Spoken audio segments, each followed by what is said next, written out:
গ্রামের স্টাইলে আজ বানাচ্ছি মেটে দিয়ে গাছপাঠার রেসিপি। তো গাছপাঠাটা আমি ভালো করে কেটে নিয়ে ধুয়ে নিয়েছি। 3টে মিডিয়াম সাইজের আলু কেটে ভালো করে ধুয়ে কড়াইয়ে তেল দিয়ে আলুগুলো লবণ হলুদ দিয়ে ভেজে নেব। ওই একই তেলে কাঁঠালটাও আমি হালকা করে ভেজে নেব। কড়াইয়ে তেল দিয়ে তাতে ফোড়ন দিয়ে কেটে রাখা পেঁয়াজ, টমেটো, রসুন থেতো করে রাখা দিয়ে ভালো করে ভেজে নেব। তার মধ্যে দিয়ে দেব একে একে আদা বাটা, জিরে বাটা আর কিছুটা লঙ্কা বাটা। লবণ হলুদ দিয়ে মশলাটাকে আমি ভালো করে কষিয়ে নেব। মশলাটা কষিয়ে নেওয়ার পরে যে মেটেটা ছিল মেটেটা দিয়ে ভালো করে মাংস যেভাবে কষায় সেভাবে কষিয়ে নেব।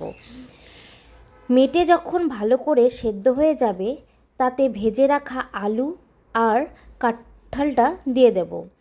ভালো করে আলু আর কাঁঠাল মশলার সাথে মিশিয়ে নেওয়ার পরে যখন আঠা আঠা হয়ে যাবে তাতে পরিমাণ মতো গরম জল দিয়ে কিছুক্ষণের জন্য রেস্টে রেখে দেব।